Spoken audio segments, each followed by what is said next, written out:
Bismillahirrahmanirrahim. Assalamualaikum warahmatullahi wabarakatuh. Kami dari kelompok 2 yang beranggota yang pertama Akbar Deliando, yang kedua Muhammad Lutfi, yang ketiga Restu Adrian, yang keempat Refliel Pansuri.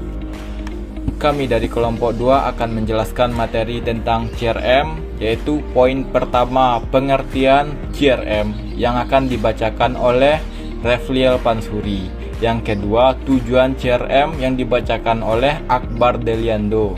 Yang ketiga, manfaat CRM yang dibacakan oleh Restu Adrian. Yang keempat, teknologi pendukung CRM yang dibacakan oleh Refliel Pansuri. Yang kelima, pendekatan CRM yang dibacakan oleh Lutfi. Pengertian CRM, Customer Relationship Management. Definisi dari CRM dalam bahasa Indonesia memiliki pengertian dasar, yakni suatu manajemen hubungan pelanggan atau merupakan suatu strategi pemasaran yang saat ini sangat banyak dilakukan oleh perusahaan-perusahaan yang menginginkan pelanggan atau customer mereka tetap memberikan produk atau memakai jasa mereka dalam artian umum, yakni adalah suatu proses dari beberapa tahapan yang terdiri dari identifikasi, akuisisi, retensi, dan pengembangan customer yang memiliki kontribusi yang besar kepada perusahaan dengan cara memfokuskan strategi, yaitu dengan cara menjaga hubungan dengan customer secara efektif dan efisien, sehingga hubungan tersebut menjadi hubungan seumur hidup (lifetime) yang menguntungkan. CRM sendiri bukanlah sebuah konsep, melainkan sebuah perubahan paradigma untuk perusahaan-perusahaan di mana CRM itu adalah pola hidup yang bertujuan untuk mengajak customernya menjadi partner dalam perusahaannya tersebut dan berkembang untuk mendapatkan keuntungan bersama. CRM adalah strategi bisnis yang terdiri dari software dan layanan yang didesain untuk meningkatkan keuntungan (profit), pendapatan (revenue), dan kepuasan pelanggan (customer satisfaction). Caranya adalah dengan membantu berbagai bentuk perusahaan untuk mengidentifikasi pelanggan dengan tepat, memperoleh lebih banyak pelanggan dengan lebih cepat, dan mempertahankan kesetiaan pelanggannya. Sebuah sistem CRM harus bisa menjalankan fungsi. Yang pertama, mengidentifikasi faktor-faktor yang penting bagi pelanggan. Yang kedua, mengusung falsafah customer oriented (customer centric). Yang ketiga, mengadopsi pengukuran berdasarkan sudut pandang pelanggan. Yang keempat, membangun proses ujung ke ujung dalam melayani pelanggan. Yang kelima, menyediakan dukungan pelanggan yang sempurna. Yang keenam, menangani keluhan atau komplain pelanggan. Yang ketujuh, mencatat dan mengikuti semua aspek dalam penjualan. Yang kedelapan, membuat informasi holistik tentang informasi layanan dan penjualan dari pelanggan. Oleh karena itu, agar sebuah sistem CRM dapat menjalankan fungsinya, maka diperlukan yaitu yang pertama, perencanaan bisnis dengan matang. Yang kedua, mengidentifikasi tujuan dan sasaran dari penerapan CRM tersebut. Yang ketiga, menentukan batasan-batasan dari CRM menurut strategi yang ditetapkan. Yang keempat, menentukan parameter dan standar pengukuran keberhasilan penerapan CRM. Yang kelima, yaitu yang terakhir, menentukan standar aturan penanganan strategi berdasarkan informasi dari sistem CRM seperti perubahan, perbaikan, dan pemantapan strategi. Tujuan CRM 1. Membangun database pelanggan yang kuat. Database pelanggan yang kuat merupakan kunci utama pelaksanaan CRM. Ada banyak alasan mengapa perusahaan perlu membangun database pelanggan yang kuat. Pertama, database pelanggan adalah salah satu aset utama perusahaan yang juga dapat dihitung performanya sebagai performa finansial yang lain. Kedua, database pelanggan dapat dijadikan ukuran tentang nilai perusahaan sekarang dan kemungkinan performanya di masa mendatang. 2. Membuat profil dari setiap pelanggan. Langkah-langkah tersebut merupakan pengembangan dari proses segmentasi konsumen yang sudah dilakukan pelanggan. Profil pelanggan menyangkut segala aktivitas yang dilakukan oleh pelanggan mengenai penggunaan produk ataupun layanan perusahaan. Profil pelanggan akan memberikan gambaran tentang kebutuhan, keinginan, dan juga konsentrasi mereka tentang produk dan layanan perusahaan. 3.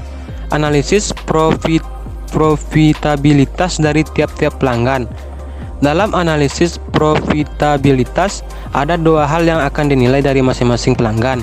Pertama adalah penerimaan yang dihasilkan dari masing-masing pelanggan, dan kedua adalah biaya yang harus dikeluarkan untuk melayani masing-masing pelanggan.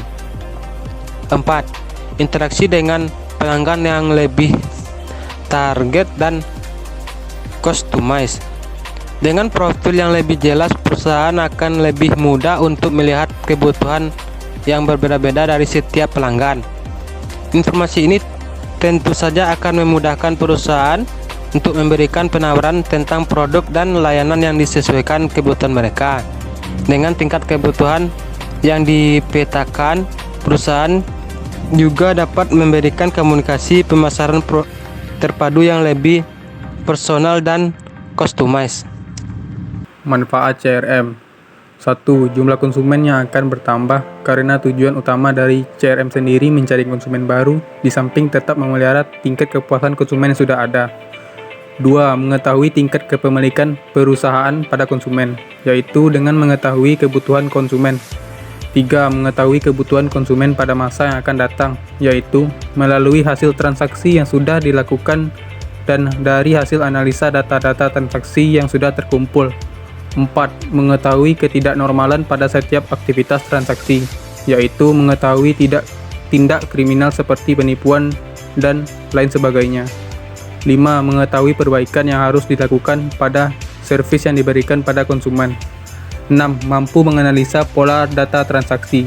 Sebagai contoh, mampu mengetahui kombinasi produk yang akan dijual pada waktu-waktu tertentu. 7. Mengurangi resiko operasional, yaitu dengan mengetahui prediksi yang akan terjadi dan kesalahan yang pernah dilakukan melalui customer history. Teknologi pendukung CRM. Yang pertama, Customer Database. Sebuah sistem tak akan pernah berjalan dengan baik tanpa adanya database. Begitu pula dengan CRM ini. Yang menjadi tulang punggung dari sistem ini tak lain dan tak bukan adalah database dari customer.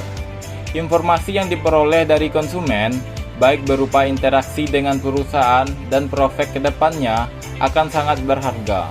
Termasuk juga informasi yang diperoleh dari order customer, informasi tentang support yang diberikan, request customer, komplain, interview, dan survei yang telah diberikan. Bagi sistem CRM, kesemua hal itu adalah input yang sangat berharga bagi perusahaan. Yang kedua, Customer Intelligence. Customer Intelligence adalah sebuah upaya untuk mengkotak-kotakan customers sesuai dengan need dan kebutuhan masing-masing. Tentunya saja hal ini tidak bisa dilakukan dengan bantuan software atau manual manusia. Setelah ia dikotak-kotakan, kita akan dengan mudah memasukkan customer itu ke dalam permainan strategi bisnis perusahaan. Contohnya adalah pembagian customer potensial, customer biasa, dan customer tak potensial. Ini akan memudahkan kita untuk mengetahui apakah customer itu cukup puas atau tidak. Yang ketiga, Customer Capacity and Competency Development.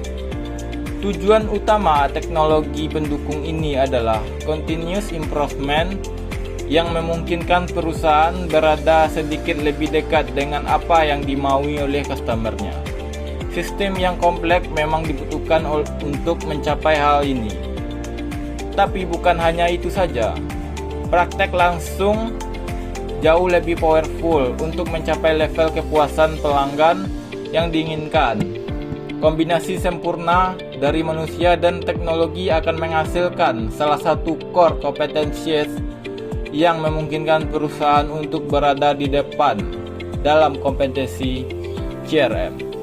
Kesuksesan dalam memilih tool, teknologi, dan praktek langsung akan kemudian ditiru oleh perusahaan yang lain ketika kombinasi itu terbukti sukses. Hal ini akan menyebabkan perusahaan kita menjadi market leader dalam CRM. Database customer di dalam CRM dapat digunakan untuk berbagai macam keunggulan. Kegunaan antara lain adalah: yang pertama, mendesain dan melaksanakan marketing campaign untuk mengoptimalkan efektivitas marketing. Yang kedua, mendesain dan melaksanakan customer campaign yang spesifik seperti cross-selling, upselling, dan retensi. Yang ketiga, menilai respon customer terhadap produk dan level service. Misalnya seperti kenaikan harga, new product development, dan lainnya. Yang keempat, mengambil keputusan manajemen seperti forecasting, financial, dan customer probability analysis. Yang kelima, yaitu yang terakhir, prediksi terhadap level defect yang tak diinginkan customer (current analysis). Pendekatan CRM. Pertama, operasional. Operasional CRM memberikan dukungan untuk proses bisnis di front office, seperti untuk penjualan, pemasaran, dan staf pelayanan. Interaksi dengan pelanggan biasanya disimpan dalam sejarah kontak pelanggan, dan staf dapat melihat kembali informasi pelanggan ketika dibutuhkan. Dengan sejarah kontak pelanggan ini, staf dapat dengan cepat memperoleh informasi penting, dapat meraih pelanggan dalam waktu dan tempat yang tepat, merupakan sesuatu yang sangat diinginkan. Yang kedua, penjualan. Untuk penjualan biasanya digunakan sales automation atau SFA. SFA membantu untuk otomatisasi aktivitas yang terkait dengan staf penjualan, seperti untuk penjadwalan, menghubungi pelanggan, pengiriman surat kertas maupun elektronik ke pelanggan, menelusuri respon pelanggan, membuat laporan, menilai tingkat penjualan, proses order penjualan otomatis. Yang ketiga, Analytical CRM menganalisis data pelanggan untuk berbagai tujuan seperti merancang dan menjalankan kampanye target pemasaran, termasuk melakukan cross-selling, upselling, sistem informasi manajemen untuk forecasting keuangan, dan analisis profitabilitas pelanggan. Keempat, intelijen penjualan. Intelijen penjualan atau sales intelligence dalam CRM adalah sejenis dengan is similar to analytical CRM, tetapi ditekankan lebih jauh untuk piranti penjualan langsung dengan fitur untuk mencari peluang cross-selling, upselling, sweet selling. Kinerja penjualan, kecenderungan pelanggan, margin pelanggan.